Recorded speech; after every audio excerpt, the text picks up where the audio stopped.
Hello everyone, welcome along to Racing Weekly, a podcast and YouTube show brought to you by oddschecker in association with Bet365. Steve Ryder, as always, alongside me, and some big news about Steve Ryder, which we'll talk about a little bit later in the show.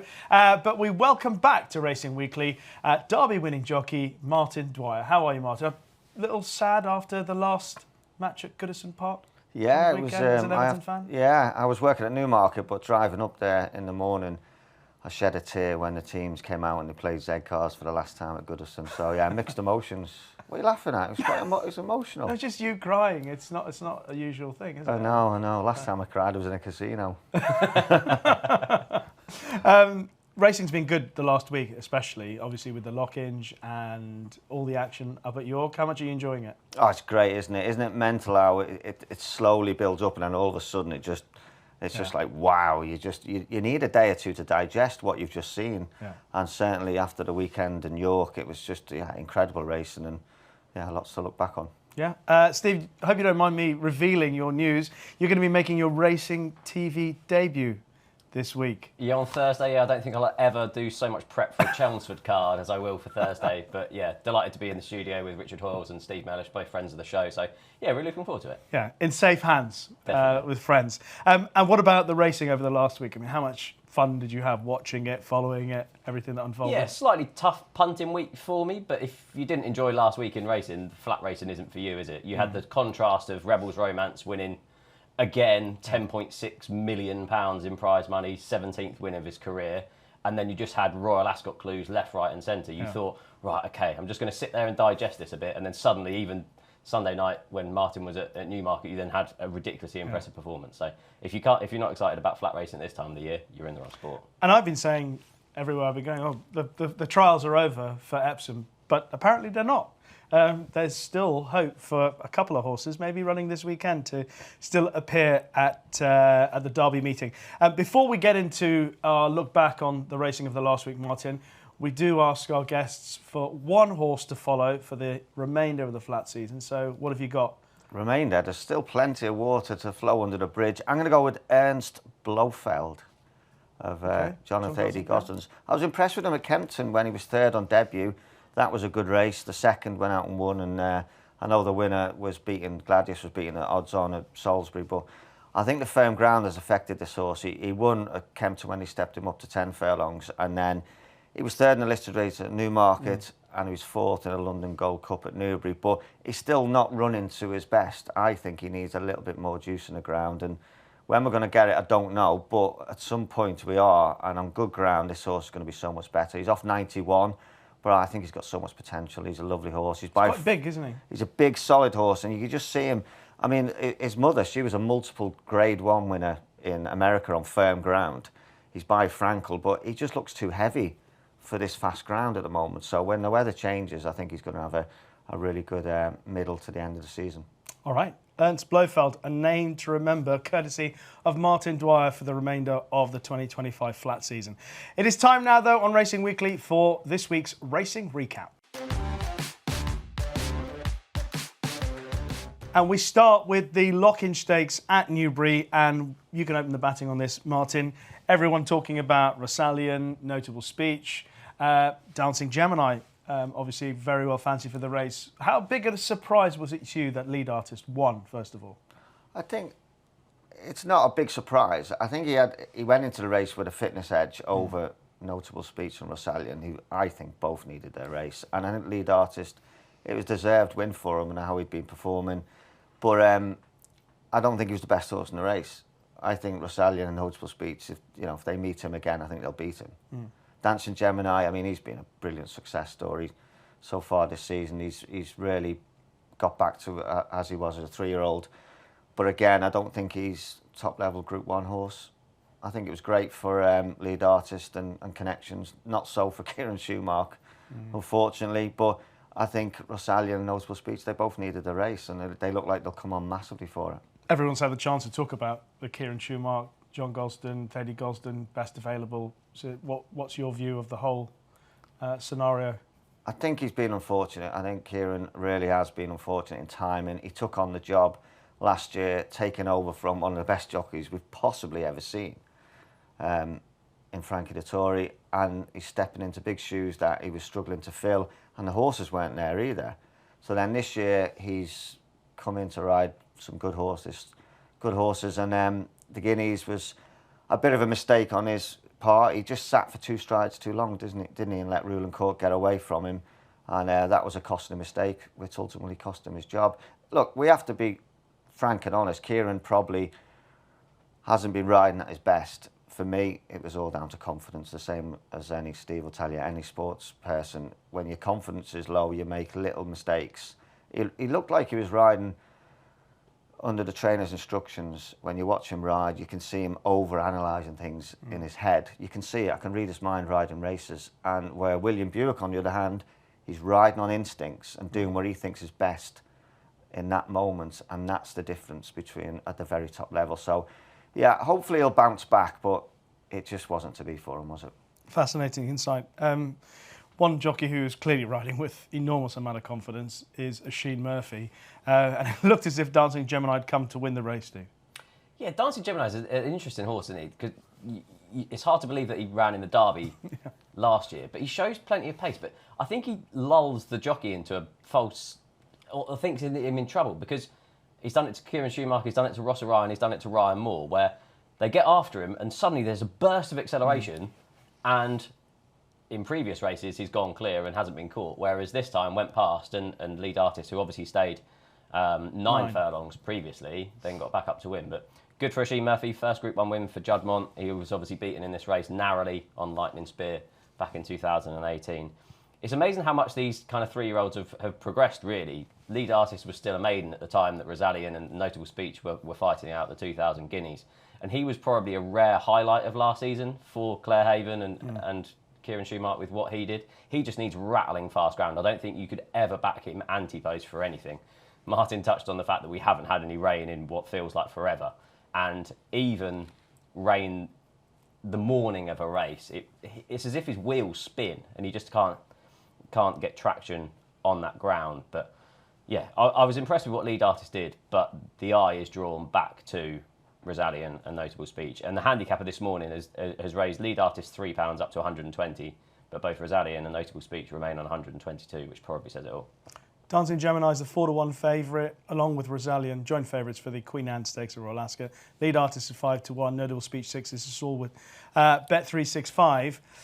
If you had to pick a horse now for the Queen Anne, and I know Steve's point about the ground is crucial, I think for at least Rosalian as well as Lead Artist, as faster the ground for the pair of them, the better. But if you had to pick one now, I think Notable Speech. He travelled really well, didn't he? I thought he was going to pick up Rosalian and go past him. He didn't even do that. I think he ran out of steam. I think he did. He travelled well. He had ground to make up. Williams settled him at the back of the field, and it looked to me like they were running this sort. It was a trial. It was a trial for the Queen Anne, and for me, he passed with flying colours. He made up a lot of ground, on the horses, and then the front 2 really quick, and Dancing Gemini, Lead Artist, they're fitter horses. He made the ground up. Looked like he was going to win and got tired, and then he was nursed home. I spoke to William Buick afterwards, and he had a wry smile and said, Ascot. Okay. Which one would you back for that? Yeah, probably Notable Speech at the prices. The only concern is obviously how bad he ran at Royal Ascot last year on the back of his Guineas win. But I just didn't think he'd looked right in the closing stages that day. So I'm willing to forgive him for that. And yeah, at the prices, I'd be with Notable Speech. All right. Not deserting Rosalian. I thought it was a very encouraging comeback. The Duke of York Stakes, as we head back to the Dante meeting, that sort of got things rolling earlier in the week. And Inisherin bouncing back to form. Of course, he ran in the Guineas last year, then dropped back in trip, looked a superstar sprinter, then his season finished disappointingly. The look on Kevin Ryan's face on Wednesday was one of relief, it seemed to me, more than anything else. Yeah, there must be huge pressure training for someone like Sheikh Mohammed Abeid, because he is an owner who will take horses away if you aren't performing. And it was pure relief from Kevin Ryan. He kind of said, he's only 80% fit. I really hope that he can do himself justice here. And he's just a staying sprinter, isn't he? He looked beat to me. I thought Flora Bermuda had gone past it and had then gone and won a race. But Ryan Moore's just brilliant, isn't he? Got him back up to win at the finish. Yeah. I thought the logical step is obviously going to be the Queen Elizabeth II Jubilee Stakes at Royal Ascot. That Commonwealth Cup was probably a poor renewal last year, but at least he's then done it at the track. And I'm looking forward to seeing him later in the season. Kevin Ryan said that he's going to support the 7 furlong Group 1 back at York later on in the season. I think that might actually end up being his ideal trip. I'd agree with that. I thought Flora of Bermuda was going to win, and I couldn't believe she drifted to 14s. And I mean, she ran brilliantly. She might have won with a cleaner passage. Lazat is the 92 favourite for the Queen Elizabeth II Jubilee. Inisherin 5-1, Stormboy 6s. Just mentioned a few others. Believing, Kind of Blue 8s, Flora of Bermuda 10s. What did you make of the Duke of York's? Was Inisherin the best horse in the race? He was the best horse in the race. I felt going into it, if the wind operation had worked, he had to win it. But I thought he'd win it easier. I mean, Night Raider, don't forget, went a million miles an hour. It was a tough race, but you've got to say, Inisherin, he was so tough. He had to really work hard, didn't he? Flora Bermuda, she got stopped in a run slightly. I don't think PJ McDonald ever stopped riding on her, but it didn't help his cause. And it'd be interesting, her reopposing him at Ascot. I mean, she wasn't beaten far at all, was she, on Champions Day last year at Ascot? But as Steve said, Inisherin, he's a staying sprinter. He really is. 6 furlong stroke 7. Don't forget, they ran him in the Guineas last year. That didn't work. He was too much speed for that. But stiff track at Ascot, I think he's the one for me. I think he deserves to be favourite Inisherin. But Flora Bermuda, I wouldn't rule her out either, because she's only got a little bit of ground to make up on him. She goes on any ground. She's so tough.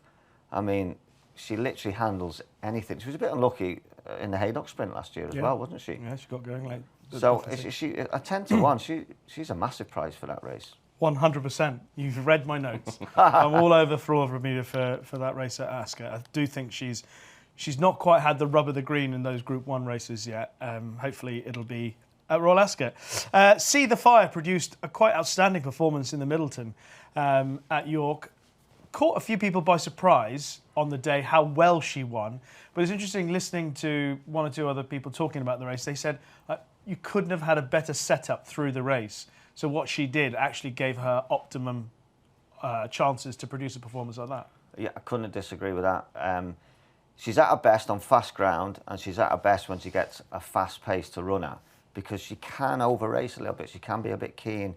Some of her races last year, even in the NASA Stakes last year, when she was second, the first half of the race, she just latched onto the bridle a bit and just overran. And at this top level, that can have an impact on your finishing speed, of course. And when she gets all that together, she's brilliant, as we've seen. What was it, 12-length win? It was just so impressive. But for me, she did seem to settle so much better than she had done last year. So she might just be a year older, might have grown up a bit more. And I mean, it was just incredible to win a group race by that far. So I think she goes back to Goodwood, does she? I think ultimately the plan is the Juddmonte International. That's the race that they really want to win. Obviously, the Dam won the race. She's bred to, by See the two Stars. horses, and the Sire won the race as well. So it's the race that they mentioned. Both Jeff Smith and Andrew Baldwin mentioned it after the race straight away for her. Flattered in any way on the day? I looked back at the performance and tried to, and then looked at the times, and it was quicker than the Dante. Like all the sectionals and everything were really impressive, and it wasn't as it looked a weak field, didn't it? We kind of said on the show last week that the race had kind of fallen apart with Kalpana not running, and a few of them having concerns around the distance. But for a See the Star, she's got plenty of boot. I've heard a few people say around possibly going up in trip, but. If you're going to go, you'd stick at 10 or albeit go back down in trip to a mile rather than anywhere. Really, really impressive performance. But yeah, we'll see what she does next Something time. that, just on another note, something that surprised me over the last few years, why a lot of top trainers have stopped using pacemakers. If she's going to run in a Juddmonte, they've got to put a pacemaker in for her. Yeah. You know, if it's a small field and you know, Aidan O'Brien might have a couple, but they'll do their own thing. I mean, I said this a few years ago when Emily Upjohn kept getting beat. Why don't you just put a pacemaker in for her? Yeah. Now, if Jeff Smith has got enough horses, surely he can find something. When she gets a fast pace on good ground, fast ground, she looks unbeatable. Her brother could role playwright. He could. That's true, yeah. Just don't listen to that, Jeff. Rebels Romance, already been touched upon in the show, produced a game performance in Seeing Off Epic Poet. Another one where I thought I was going to win again. But Rebels Romance is just such an admirable horse. But it was notable straight after the race, they were, right, we're not going to stay at this trip. We're not even going to go for. We're back at 1.5 miles for him. Yeah, and I said that on the show. I didn't think he was the strongest finisher over in 1.5 miles, and I had concerns around the 1.6 miles. But we touch on pacemakers. I mean, it was as if they employed Continuous as a pacemaker because they went a crawl. Yeah. Like this wasn't a 1.6 miles real stamina test. It was pretty much ended up being a speed dash, and he won it because of his class, really, didn't he? He's just an incredible horse, really. A good race to watch, all 5 in with a chance, a furlong out, just like the Lock-Inge.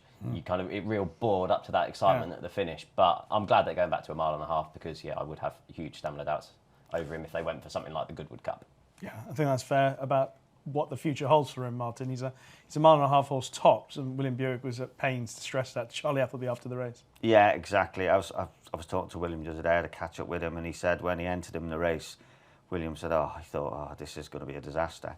He really was not confident about him staying, but as Steve said, Continuous crawled round, so it was a slow run race. He was actually keen in the middle. Rebels Romance really latched on, I think, if you watched before the home bend. And he fell over the line. He was good enough. His class got him through, and he was a non-stayer for me. Back to 1.5 miles. What a good horse he's been. Is he at his best now as a 7-year-old? I don't think he's quite the horse he was, but he's not far off it. I mean, he was, what was he, 4th in the Shima Classic this year, trying to win it for a record 3rd time. And if he runs in a Coronation, I don't think he could turn the form around with Clandigan if he starts. But will he go for that race in Hoppen Garden in August? He won a couple of years ago. Yeah. That's probably the race for him, and it'd be nice to see him go and win another Group 1. I don't think he's the horse he was a few years ago, but it was great to see him win again. But yeah, I don't think we'll see him at that distance anymore. He's 8-1 for the Coronation Cup. Charlie Appleby wasn't that keen to go there. Calandigan is the even money favourite for the Coronation Cup with Bet365. Illinois 13-2. Los Angeles same price. Aventure, who won yesterday in France, 8-1. Calpana, who runs in the Telesource Gold Cup, is 8-1. But I'm not sure what the makeup of that field, because it didn't sound like Rebels Romance was heading there. And then to the Derby and Oaks Trials at York. And Pride of Arras, given a positive mention by Steve Mellish on the show last week, produced, I thought, a really impressive, one of the best trial performances of the season for the Derby. What did you make of it? Yeah, for a once-race colt from Rafe Beckett's, who generally, as a rule of thumb, been leading the first runs of the season. He didn't look the most balanced at Sandown on his debut, but I'd probably forgive him that. Epsom would raise a few question marks track-wise for me with him, but he was impressive. He was brave to get through a gap. I thought Ross Orion gave him an educational ride throughout the race to put him so he has a step forward for the Derby. I thought it was probably the best trial for the Derby, as Steve Mellish said last week, and it's going to be interesting to see how far forward the Lion in Winter steps, because if you look at the odds... Well, that's the thing. So Pride of Arras wins the trial at York, the Dante. Very good trial for the Derby. Delacroix won in Ireland. He's had a fantastic build-up to the Derby. The Lion in Winter, in fairness to Connections, they've said all along he's going to need it. He's behind schedule. He has to run at York if he's going to run in the Derby. He couldn't make any of the other trials because they needed a bit of time. But he did get beaten comfortably. He's the 5-2 favourite as we speak to you right now. And he is a couple of points clear of Delacroix 7-2, Ruling Court 7-2, Pride of Arras is 4-1, Damasus is next in the market at 12s. Right, Martin, deal with Lion in Winter first of all before you talk of Pride of Arras. What did you make of it? I mean, how could you fancy him for the Derby on that performance? He pulled hard, didn't finish, and the Derby's 3 weeks from the day. Any other trainer, you think, no, can't do it. But Aidan O'Brien, can he do it for a third year on the row? I mean, we've said it, last year, the year before, City of Troy, lapped in the Guineas. Augusta Rodan lapped in the Guineas, come back, and he says, no, I'll have him right for the Derby. And can he do it for a third time? You can't rule it out, but you're looking at it thinking, are my eyes deceiving me? You couldn't possibly fancy that horse to win a Derby, and what he did. No, and in fairness, if we're being entirely honest, we've all had chats after Augusta Rodan and City of Troy where we've been talking amongst other people in the sport, and you go, I'd be surprised if that horse even ran again. After City of Troy ran last year, lots of people were coming up with that sentiment. But here we are again on the same journey with Lion in Winter. Similar. Very similar, but there's a few weeks less to work with. Can he turn it around in 3 weeks? I mean, the man's a genius, but I don't know. I couldn't be having a bet on him in the Derby. I'd just watch him run and say, listen, good luck to you. If he turns it around, brilliant. But in 3 weeks' time, I mean, the winner, Pride of Arras, I mean, how good was he? His second ever start. Handled everything brilliantly, temperament, perfect. Clearly ability, he's got an engine. He was finishing strong at the line. When he won at Sandown, he looked like Bambi on ice. It's only his raw ability got him through his first run. He'll have learnt so much from that run. I couldn't have the Lion and Winter over Prince Arras. I just can't have it. And Aidan will prove me wrong, I've no doubt. But as what we've seen in the Dante, I couldn't have him. If you're backing Lion and Winter at 5-2 for the Derby, are you basically backing Aidan O'Brien? Yeah, and Ryan Moore, because I have no doubt that he'll ride him. And it will need a Ryan Moore masterclass, like City of Troy, the one time in his career where he was held up in rear and Ryan just got him to settle. Just won in that race, really. And he'd need to do the same because, like Martin said, was just keen for the first couple of furlongs. I then was more encouraged with what he did between 2 furlongs and 2 furlongs out, because he then settled, raced properly, got slightly hampered, and Ryan looked after him for another day. And they stressed that it was a rush to get in there and he would step forward from it. But I'm not so sure around the price. You want a bigger price. If you look at ratings, they've given Pride of Arras 115 this morning. Ruling Court, for comparison, is 121. I'd say Pride of Arras is definitely going to stay the trip. Ruling Court, with the way that he races, it would be a question mark. The same with the Lion in Winter. So it's going to be a fascinating derby and probably one of the most I've looked forward to in recent years. Yeah, it's looking like a terrific race, as it often is. It's certainly one of the best races in the world, without question. I guess the debate that we're all going to be having is similar ones. Will this horse stay? Will that horse stay? And then you throw into the mix about the Lion in Winter. Will he recover? Will he be right in time for what horse will Ryan Moore ride? Well, of course, this year, because of the 72-hour decks, we will know slightly earlier than we have known in the past what Ryan Moore is going to ride. And of course, there is the draw to include. I mean, how many horses do you think Aidan O'Brien will run in the race? He's talking about Delacroix, Lambourne, and the Lion and Winter. If you're worried about the Lion and Winter settling, would you put in a couple of extra horses to ensure, talking about pace? That's a good question.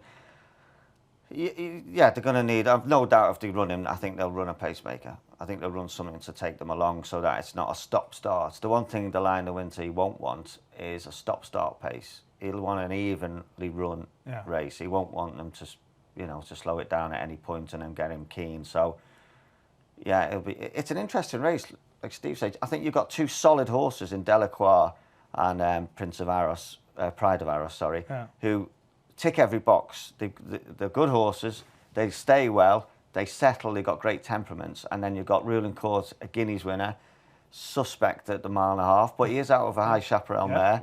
And then we've got the Lion and the Winter. So we've got sort of 4 horses there for me that are going to be at the head of the market. And I think the winner's going to come from one of those. Do you go with the solid ones that there's no question marks, or the potential superstars that are going to need to find something else? Oh, it's boiling up already. I can't wait. If you had to back something now, Steve, what would you back? Probably Ruling Court, in the hope that it'd stay, because previously, when you look at it from a race tactics-wise with Aidan O'Brien, you used to go, right, okay, they're going to go hard in order to ensure this is a stamina test. But now that Lion Winter is going to be kind of their main hope, he's not going to want a stop-start gallop, and neither's Ruling Court. So I think the way that Ballydoyle are going to make sure that the race is actually going to suit Ruling Court, because it has to, because it's a similar type to the Lion in Winter, if you see what I mean. Yeah. You have to pick one now, Martin. What would you ride? Delacroix. Solid. I've been impressed with him in Ireland, and he's been winning. Not workmanlike, but not mega flashy. But I think there's more and more to come from him. I really like him as a type. And temperament is big at Epsom. Temperament is a big challenge for these 3-year-old colts, and I think he's got it all, Delacroix. All right, let's focus on the Oaks, and the Musadora took place now. I'll have to hold my hands up. I said I couldn't see Whirl winning. I couldn't even see her winning the race, far less winning like she did, based on what I saw on her first run of the season. Yet, I suppose this bodes well for the Lion and Winter. Aidan O'Brien turns a horse around in the space of a few weeks, and she absolutely bolted up. Didn't she? She did it well. But how many of Aidan's early season runners have needed the first run? You know, we've seen some of the horses win at Chester that were getting beat at Dundalk, a couple of months ago. But she was impressive. It looked to me like Ryan was riding her knowing she was the best horse in the race, but he wanted to find out where she was in the pecking order, if she'll stay at a mile and a half soundly, because he kicked on. I've never seen Ryan turn into a straight at York and pull the trigger. He really kicked her in the belly a long way from home. She responded quick and well, and she just kept putting more and more distance between herself and the rest. So again, ticks a lot of boxes. I thought it was a real impressive win. Yeah, but not guaranteed to run. And that's Michael Table after the race was suggesting maybe she's a French Oaks filly.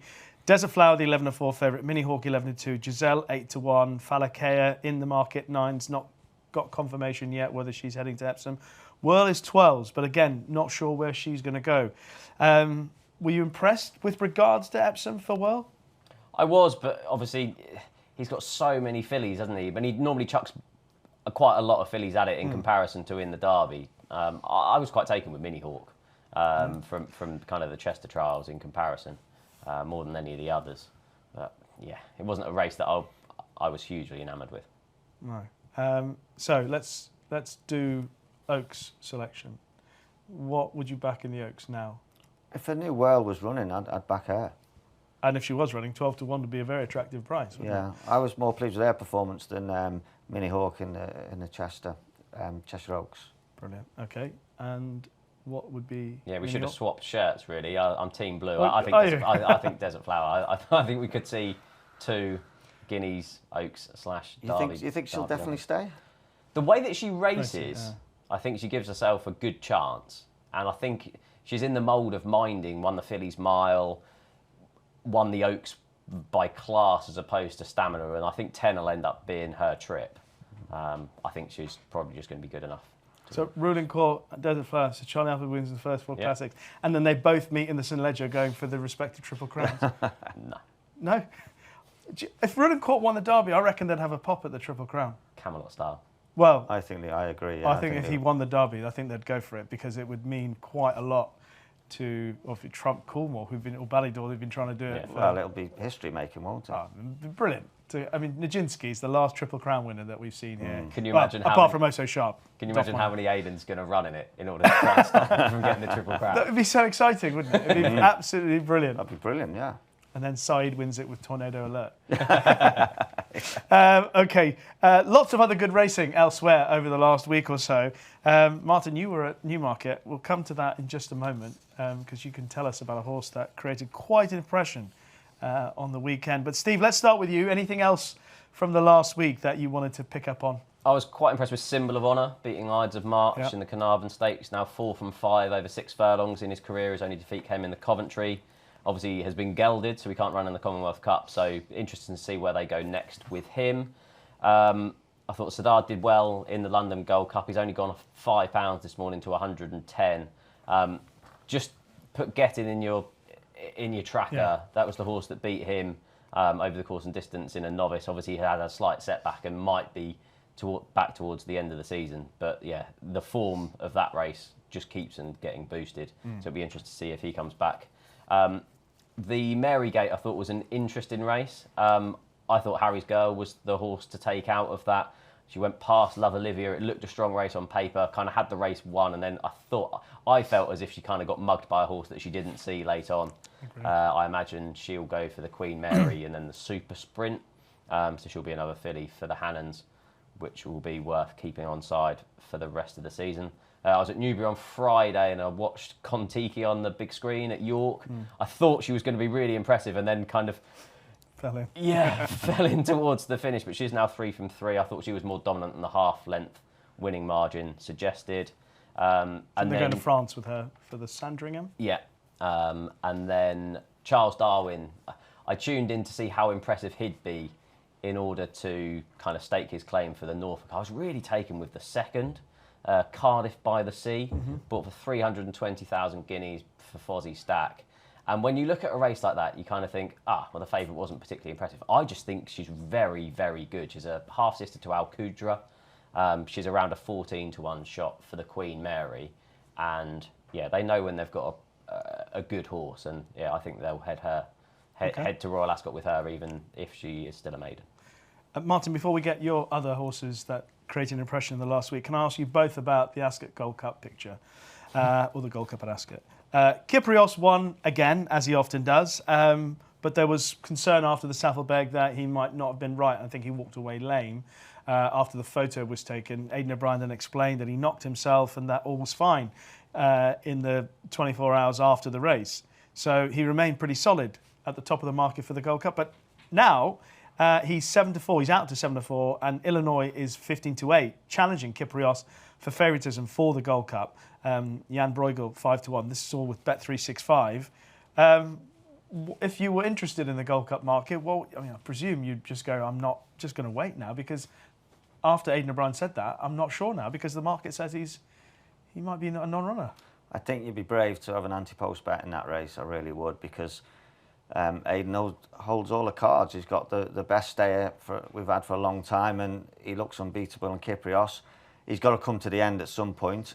He looked good when he won the other day, but like you say, over a shorter distance, and he was a bit gingerly walking away. And then Aidan's got two waiting in the wings in Illinois. He impressed me in the Ormond, and I know he looked quite big. He looked quite fat, but still won. And it was a fast run race as well. And he had to work hard, but came through with flying colours. And I know he's a particular favourite of Ryan's. I spoke to him after. He's basically waiting in the wings to take over from Kyprios. And Jan Bruegel has got so much more to come. He's still got a bit of growing up to do, Jan Bruegel, for me. I think Aidan's going to win the Gold Cup.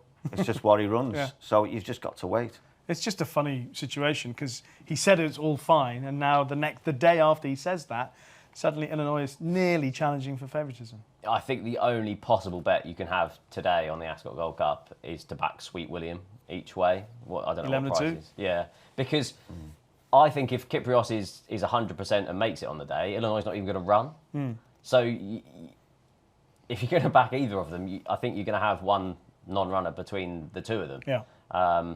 Personally, I'd keep the money in your pocket, because Sweet William, if Kyprios runs, he'll be a bigger price than 11-2 that's currently available. So it's just a bit of a mess at the minute. It is a bit of a mess. We just need some clarity. Martin, what else struck a chord for you? Well, obviously, I was at Newmarket Sunday. I was keeping my eye on the action at Naas as well. Yeah. A lot of good horses, but you had to be impressed with the 2-year-old of Charlie Appleby's, what's it called, Trenmore. £2 million purchase by Frankel, and the buzz about the track. It was the first race of the day. Everybody, you know what it's like at Newmarket, where opposition is. Everybody coming by was saying, yeah, we're going to see a rocket in the first race. Even trainers that had runners in the race were telling me, no, we're not going to beat this, it's a rocket. And he won in great style, didn't he? He really did look impressive. And when the gates opened, he was quick out into stride, and William Buick, he restrained him and took him nearly to the back of the field. And on a day when it was firm ground and everyone was racing on the front end at Newmarket, you know how it can be a front runner's track. William took him back and dropped him in, gave him ground to make up, because he wanted to educate this horse. I got the feeling if he'd let him stride from the gates, he wouldn't have seen another horse, and he wouldn't have learnt enough. He would have done a Frankel in the Guineas. So he literally took him back and put him through horses to educate him.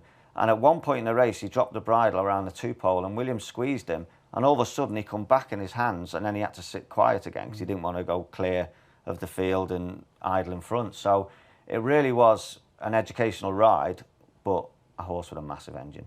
And do you think he'd run in the Coventry or the Chesham, for which he's also qualified? William mentioned the Chesham after the race, and I guess because he's by Frankel and over the 7 films. But for me, in my experience, horses like that, when you've once they've had a race, they come alive more. They'll give that horse a week or so off, and then when they work him next, I wouldn't be surprised if they go, wow, he's got faster. He looked too fast for the Chesham for me. My gut instinct was he's got to go for the Coventry. I just thought he's more of a 6-furlong horse. He's got lots of speed. Why would you want to try and restrain that and make him stay a bit further at this stage? I might be wrong, but in my experience with horses like that in the past, they get quicker once they've had a race and woken up and know what they're there to do. 6-1 second choice for the Coventry with Bet365, behind Albert Einstein, who's the 2-1 favourite. Anything else from the last week? Charles Darwin, Steve's touched on that. I was impressed with him, brother of Blackbeard. I thought we'd seen the Queen Mary winner at Naas. The filly, Lady Imam. Lady Iman. I mean, she's unbeaten in 3. She was so impressive. I think she'll win the Queen Mary. I think she's got a lot of class. And Starman, what a start to his stallion career. I mean, the runner-up was by Starman, Green Sense. And Starman had a really good winner. Was it Carlisle yesterday? Gets so busy trying to remember everything. Carl Burke's filly, she won in good style, and I think she's heading for the Queen Mary. But I think Lady Iman going there with 3 runs under her belt in the Queen Mary is such a big advantage. Babouche also won on that card, bouncing back to form, beating Whistle Jacket, who I thought was a bit disappointing. She's 5-1 second choice with Bet365 for the Commonwealth Cup behind Shadow of Light, who's 4-1, but there's no guarantee that he's going to run in that race, Shadow of Light. He might run in the St James's Palace. Arizona Blaze is due to run this weekend, 16-1. That market for the Commonwealth Cup's a little bit in flux at the moment, so might be wait and see. Might be 5-1, might actually be quite attractive as 1 or 2 around her drop out for that race. I also mentioned a horse who got beaten in the London Gold Cup, who I actually tipped, fair enough, okay. I know, but obviously kept a very close eye on Wave Rider. Not sure how the race panned out for him on the day, was probably the best. But he also looked like he was hitting the ground quite hard. Trevor Whelan took a bit of time to get him organised, and he finished off the race nicely, but he didn't really pick up quite as well initially, and not many horses got into it from behind. I think with a bit of cut in the ground, I think he's still a very well handicapped horse, and I can see him winning a decent prize if there's some rain at some point. I think that was it that I wanted to mention. Obviously, we know that journalism, quite an amazing race for the Preakness, wasn't it? I mean, as a rider, incredible. I know dirt racing's different. It's almost like slow motion towards the end of a race. But to get stopped and take a bump as heavy as he did and recover, I thought that the horse that had gone out and got an advantage on him, I thought he's not going to catch him. But to do it like he did, I mean, what a tough horse. Yeah, people have been quite critical of Umberto Rispoli being down on the rail and trying to get through in that fashion. Did you see anything about the way he rode the winner? No. First rule of riding in horse racing anywhere in the world is go the shortest way round. It's the easiest way to win. And then you can only go where the gaps are as well. You can't jump over horses. I thought he gave her a great ride. He was... I don't think he did anything wrong.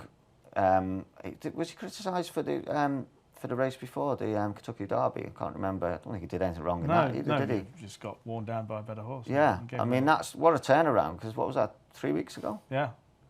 What a turnaround. It was a brilliant performance. Okay. Is it 2 weeks ago? Is it 2 weeks ago? Yeah, the whole Triple Crown is across 3 weeks. Isn't that incredible? 2 weeks from Derby to the Preakness and 3 weeks from Preakness to Belmont. That's why I've got it wrong. Yeah, I mean, can he do it? Well, be good. Sovereignty's coming back to take him on there, but just a nod to what happened in the Preakness. I mean, that was, I presume you were up watching it. Yeah, I'd slightly disagree with Martin. I thought he made his own gap, if I'm being honest. Yeah, but I think both riders were both at fault, personally. Nothing wrong with making your own gap. Well, it's funny people talk. I sometimes think that jockey needs to make a bit of a gap, because there's sometimes a bit of a gap, and within the rules of race riding, you kind of make your way into that gap. Yeah. I mean, the best jockeys do that. Oh, yeah. The worst jockeys go the other way. Yeah. And they go, no, I'm not going through this. If there's enough room to get half a horse in, you go in. Yeah. And then you make it bigger when you're in. Because it's better to always ask for forgiveness, never permission. Because once the race is gone, that's it. You can't ride it again. I can't tell you the countless times that I've backed a horse and there's half a gap, and you think to yourself, well, yeah, Martin Dwyer might have forced himself through the gap, and you're going, oh no, what are you doing? You're giving up, and you're thinking what you want is your rider to try and force your way through. Within the rules. On a serious note, if you get it wrong and you catch a heel, it's like driving into the back of a car on the motorway. So and if jockeys are starting to think about it, got to be brave. Then you might as well pack up. Yeah. I mean, lucky for me, a lot of my falls I had concussions, so I don't remember any of them. So I just kept kicking. Oh, Martin, it's always a pleasure to have you on the show. But that wraps up this week's Racing Recap. Now, before we get into our weekend preview, just to let you know that our sponsor, Bet365, have a best odds guaranteed offer. It's available on every single UK and Irish race from 8 a.m. on the day of the race. If you take a price and the SP is bigger, Bet365 will pay you at the bigger odds. Full T's and C's can be found on the website. And so we look ahead to Irish Guineas weekend. And the 2,000 guineas sees Field of Gold set to go off at odds on. Colin Keane is going to be in the saddle for the Juddmonte team, who are also likely to have Cosmic Year lining up, and I think Windlord is in there as well. It's a very big weekend for them. I'll let you start on this one, Steve. Is this a straightforward task for Field of Gold? I don't think so. I'm kind of happy that the fact that they put Windlord in there, even though he's running on his merits, I'm sure he'll ensure that there's a good pace for Field of Gold and Cosmic Year, who can both be keen early on in their races. I just think you're naive to forget about Aidan O'Brien in this race. He's won it a record 12 times.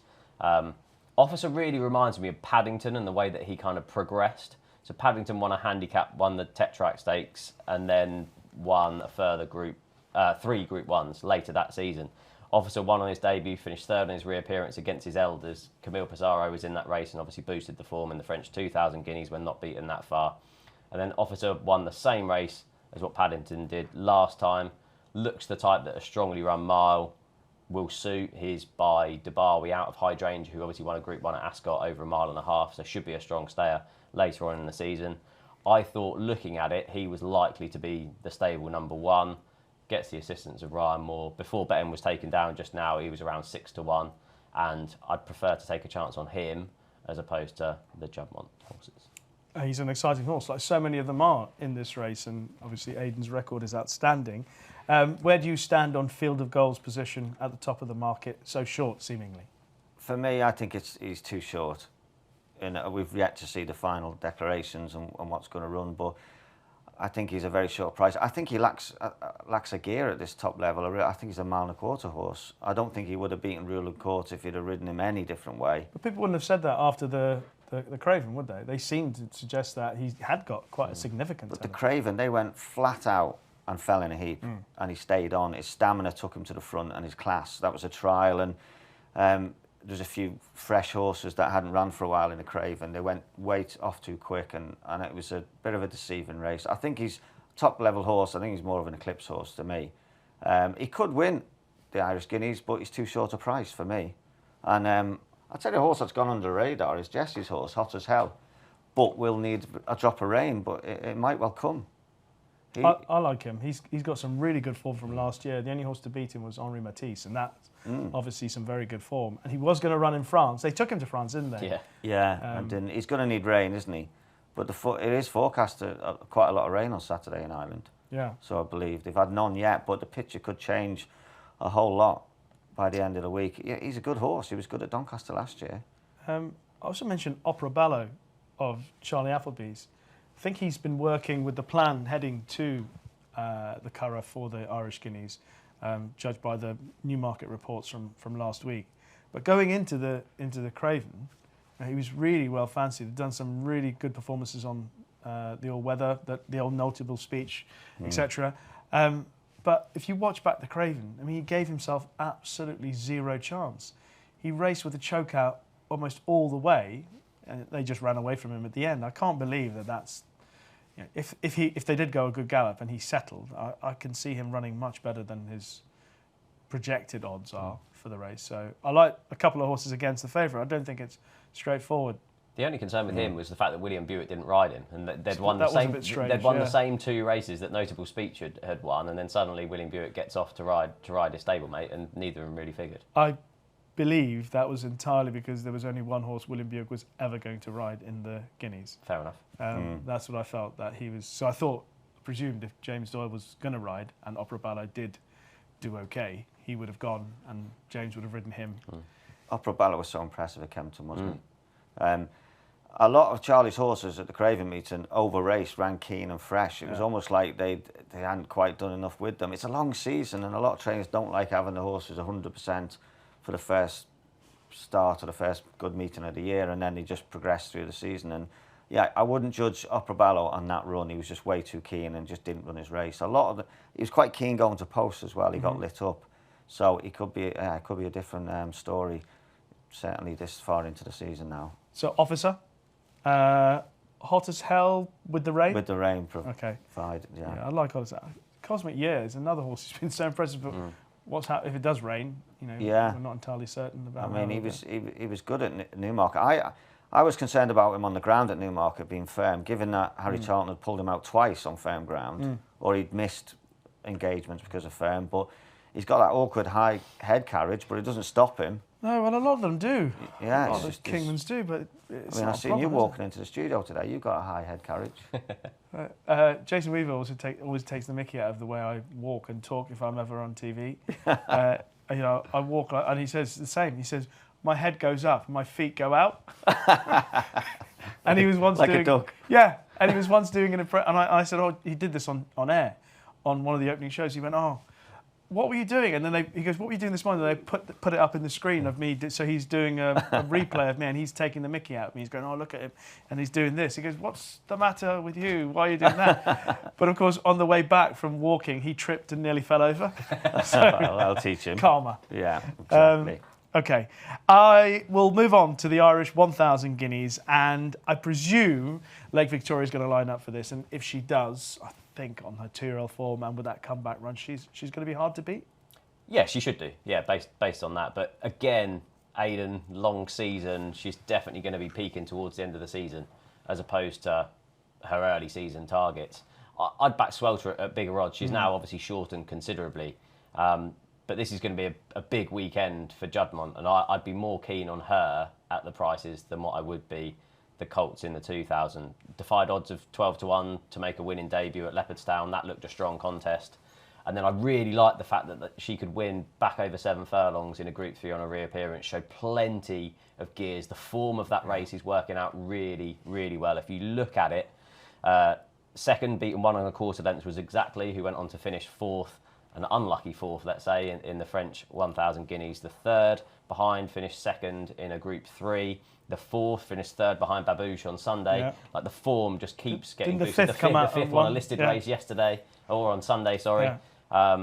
Yeah. I thought she's obviously bred for it, being by Kingman out of Hot Snap, who went off favourite for her 1,000 guineas. I really liked her. I think she was around 7-2 before the market was taken down. I have backed her at bigger earlier on, after her performance on her reappearance. But yeah, she'd still be the one for me, I think. Well, Steve's copying my notes. That's exactly it. You mentioned about the dam. Hot Snap went off favourite for the Guineas and actually did really well, stepped up in trip in races like the NASA. So going back up to a mile will really suit Swelter, trained by a master in Dermot Weld. I'd prefer her, just because I feel like she's going to be ready to go here. As agreeing with Steve's point about Lake Victoria, maybe she might need a little bit more time, but she's the standard setter for me, Lake Victoria, but I do like Swelter. What do you fancy, Martin? I couldn't disagree with you with Swelter. She's looked progressive, and the form just can't get any better, can it? And in the right hands, Dermot Weld knows how to bring these fillies along. So yeah, a lot of respect for her. But Lake Victoria, she's just, for me, a superstar. I mean, she had no right to win that Breeders' Cup Juvenile, having got hampered badly on the first turn, shuffled back to near last, and then come through and win like she did. And clearly she was still feeling the effects of that through the winter, because she didn't come back into training until late, Aidan said, didn't he? And that had an impact on her prep for the Guineas. So she went into the Guineas probably 75-80% straight and needed it, and didn't run bad at all to finish 6th. So to me, I think she's a good bet. I really do, Lake Victoria. I think she's just the best in the race by far, and she'll come on from that. She'll hit a peak.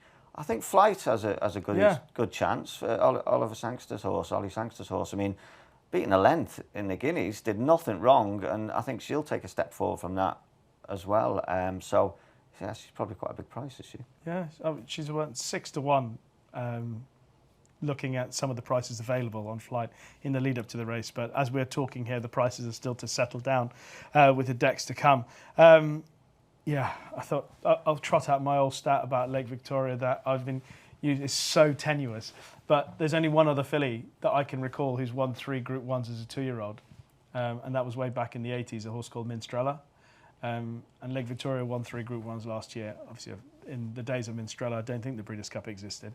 But she never won another race again. And she raced quite a bit as a 3-year-old. You're a glass half empty, aren't you?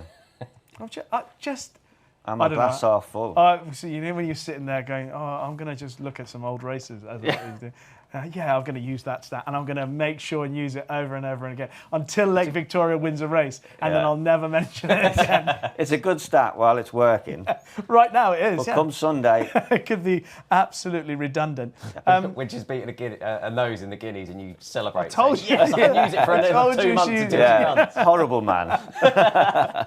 I'm not that bad. The Tattersalls Gold Cup, brief tacit reference to this course. We don't know, as we're recording this, exactly who's going to run in it. But it's likely that, obviously, Los Angeles and White Birch, who met the other day, are going to line up again. Clive Cox might send Ghostwriter. I think Andrew Balding saying Cal Palmer's going to go for the race. At this stage, anything that you're particularly keen on? Los Angeles is standout, isn't he? I mean, he's Irish Derby winner. He's placed in an arc. He's tactically versatile, goes on any ground. White Birch could give him something to worry about if the rain comes. A lot of it depends on the rain. I think he's so much better on soft ground, isn't he? I think he'll beat him anyway. Oh, you think he'll beat him anyway? I think he'll beat Los Angeles.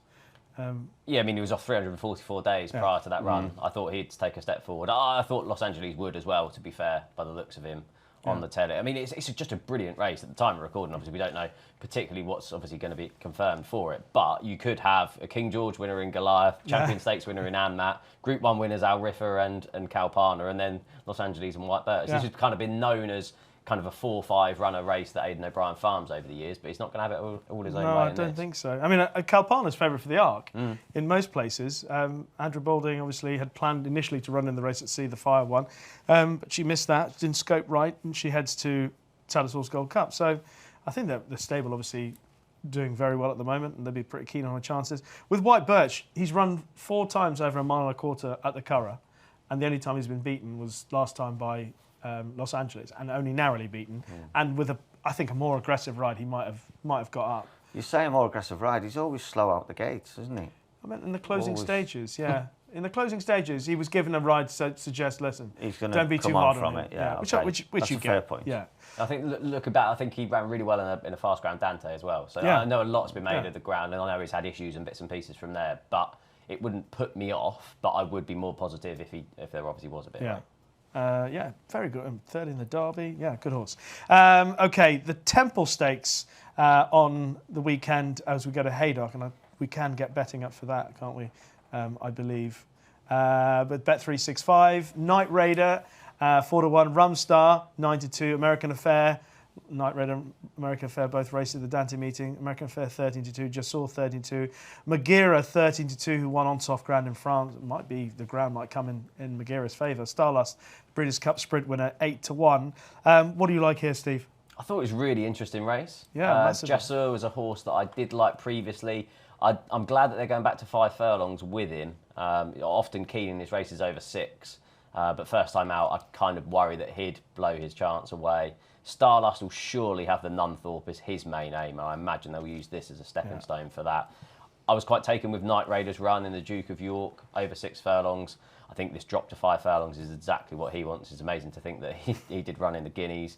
But this is kind of a bit of an afterthought, I think. And the horse who's been targeted at this is Rumstar. I put him up as my best bet in the Palace House at Newmarket. Obviously made the case for him. He's unexposed over 5 furlongs, won the listed Rouse Stakes at Ascot on his final start last season, was really impressive in the Palace House on his reappearance, had that race won a long way from home.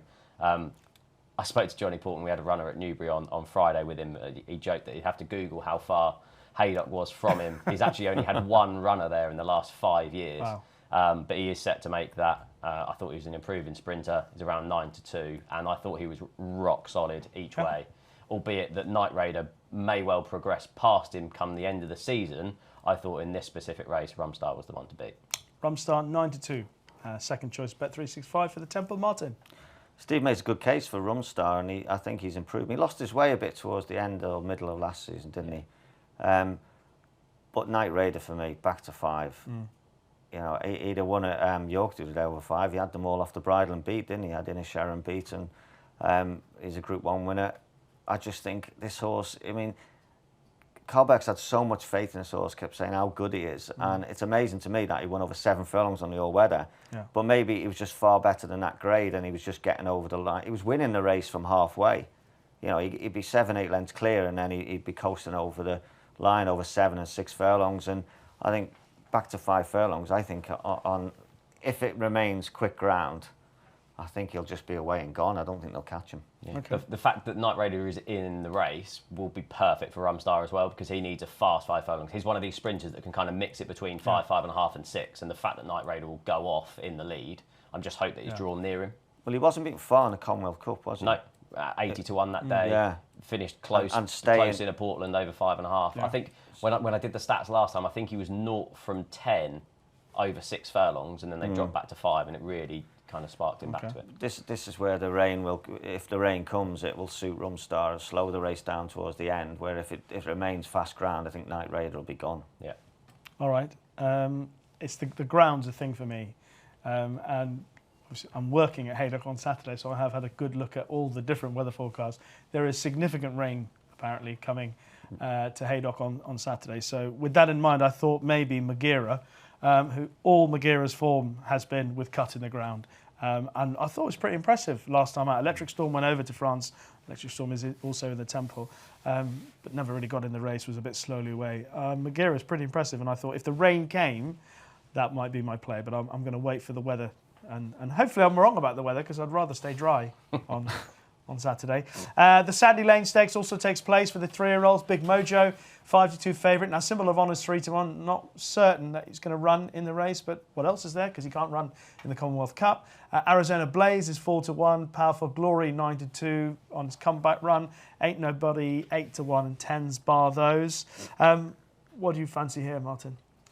I think Big Mojo will win. I really do. I think it was a good comeback.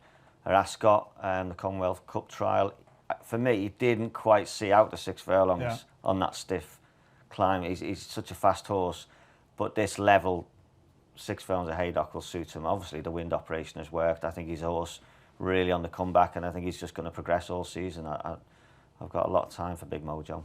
Okay, Big Mojo. What do you like? Same form line, but I thought Ain't Nobody was too big of a price if you rate that form. I went back and watched it, and Ain't Nobody showed a really good turn of foot, and they were drawn away from each other and kind of attacked from each side. It was like watching the Guineas again, with Shadow of Light on one side and Field of Golden Ruling Court on the other. And I just thought he got tired on his reappearance. If you go through Kevin Ryan's record in the race, won it last year with Inisherin, won it in 2019 with Hello Zoomzane, and his only other runner that I can find ever running in the race was Giza Sub in 2022, who was a 50 shot, like was kind of a no-hoper. But yeah, the fact that they're targeting this with Ain't Nobody, I thought the fact that he was 8-1 and Big Mojo was 5-2, I thought that was too big of a price discrepancy. I'd have slight question marks if Symbol of Honour was obviously a quick turnaround. Powerful Glory, I'd respect, obviously unbeaten in 2 starts. But yeah, I just thought Ain't Nobody was just a couple of points too big at 8-1 for this. I liked Arizona Blaze. I thought he was a rock solid bet in this race. Ahead of Big Mojo in the sprint at the Breeders' Cup. Finished off the race nicely there. Won at Dundalk and has come back over 6. Went up to 7. Was 3rd behind Henri Matisse. And then won nicely with cutting the ground in France last time out. He's versatile, ground, trip. I thought he was just really solid, whereas I have a few question marks about some of the others. So that was my play in the Sandy Lane. Right, anything else for the week ahead, the weekend? I suppose we're going to get to see Kinda Blue on his return, aren't we? And in the is it Greenland Stakes? Yeah, at on the Curragh. weekend at Curragh. Takes on Montasib again. I mean, he beat him comfortably last time. It'd be good to see him back. He could have a good season, couldn't he? Yeah, could be. One of the many contenders to be champion sprinter this year. Strong division, I think.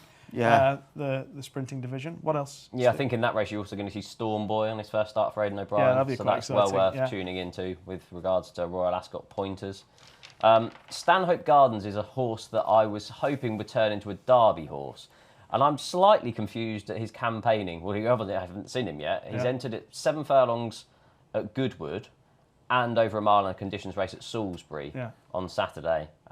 Still, the Derby's still the plan. Good. That's I'm hoping for an encouraging run then. Because, he was second behind Delacroix in the Autumn Stakes. So the form is working out well. Rafe Beckett's has obviously been stepping forward from their first runs. And, I was quite intrigued because he jocked up at both, at Goodwood and at Salisbury. Emma Spencer, my former colleague, who manages, I think, for Mark Chan, she said the plan is to run in the 7th furlong handicap, probably. Right. And the Derby still remains very much in their plans with Stanhope So Gardens. he wins half the track just to muddy the Derby waters even more. Yeah. Brilliant. I mean, is Ross O'Ryan going to ride him? No, Kingscote's booked on one and possibly Hector Crouch at the other. Okay. Oh, Ross is riding Pride of Arras. He might jump off that. Yeah. What did we make of Richard Kingscote? Got a bit of criticism for the Derby trial at Lingfield. Oh, yeah, we talked a bit about this last week. Did you? You've covered it. I haven't What did you make of it? I was going to say, I haven't got a problem with him not using the stick because he appeared to come unbalanced, but I thought he could have been a bit more vigorous in the saddle late on underhand. I would agree in with that. black and white terms, if that would have been me in the saddle, I'd be disappointed with myself. I think in any sport, no matter what you're doing, if you accept defeat that easily, then you shouldn't be doing it. So that's probably strong criticism. I don't mean it. Richard's a good guy. I don't mean to be personal, but I can see why people were looking at it thinking, you just pushed to the line as vigorous as, and I think in mitigation, he probably thought his horse didn't have much more left and Ryan was going to keep quickening away. But actually, when he sat a bit quieter, the horse seemed to stay on. But this is why you ride to the winning post. Simple. As a jockey, you ride to the winning post and give it everything, and then nobody can say anything. That's a fair comment. I've just got one more if possible. Yes. 3:45 at Goodwood on Saturday, French Master. One is, am I still in your notes? Sorry. One of his final 2 starts last season was sent off favourite on 2000 Guineas Day at Newmarket. Could only finish second that day, but the form is working out well. El Cordoba's won that day, finished third in the Group 3 at Newbury on Saturday. That was in open company against the Elders. 4th, Lavender Hill Mob won his next start as well. French Master, I just thought was outpaced there over a mile and a half. This step up to a mile and 6 will definitely suit him, and he's only been raised £1. Right. So that's exactly French Master, Goodwood, Saturday, 1 mile 6 handicap, second to El Cordoba. Yeah, pretty much exactly what I've written. So we're going to ride French Master together at least. We're either going down in flames on French Master. And Rab Havner's booked for the ride again. So, okay. And I think that's it. All we have left will be our best bets coming up after this offer. So before we get into our best bets of the weekend, just to let you know of a free-to-play 6 horses challenge. It's available every weekend with free spins on offer if you get 2 or 3 selections correct. Prize pools available for 5 and 4 correct predictions, as well as a jackpot for all 6. T's and C's obviously apply. And now to our best bets of the week. Martin Dwyer is our guest, so he is opening the batting. Night Raider in the Temple Stakes, back to 5 furlongs. I have not lost confidence in this horse. I think he's a top-level performer. They're just trying to find his right distance. He will make all and won't be seen. Wow. Straightforward Night Raider in the Temple Stakes. Steve? I'm going to take Martin on. Wow. I'm going to go for a Rumstar in the Temple Stakes. I thought the presence of Night Raider in this race will set the race up perfectly. He is a strong stayer over 5 furlongs, won the listed Rouse Stakes on soft ground, so if the rain does arrive, that's not going to hinder his chances where it might. Night Raiders, was really impressive in the Palace House on his reappearance. And I thought 9-2, he was rock solid. There's going to be a few WhatsApp messages flying around on Saturday. Either way. Hopefully there'll be a few congratulatory messages on Friday because I'm going for a horse called Al Muhit in the 2 mile handicap at Goodwood on Friday. Now, he's a horse who used to be trained by John Gosden in the old days. He went to Dennis Hogan, and then he switched stables in Ireland he switched to Gary Brown, and he certainly turned his form inside out. So over jumps, he went up from a mark of 93 to 113 and ran really well at Punchestown on his most recent run over hurdles. On the flat, his rating has dipped from a mark in the low 90s a year ago, and he's running off 84. So I feel he's now a different horse than the one that raced on the flat last year. He certainly looks to be a rejuvenated horse. He's with Faye Bramley, who trained him when he finished second at Punchestown last time. He's owned by Justin Carthy, who's a very shrewd owner, involved with some very good horses.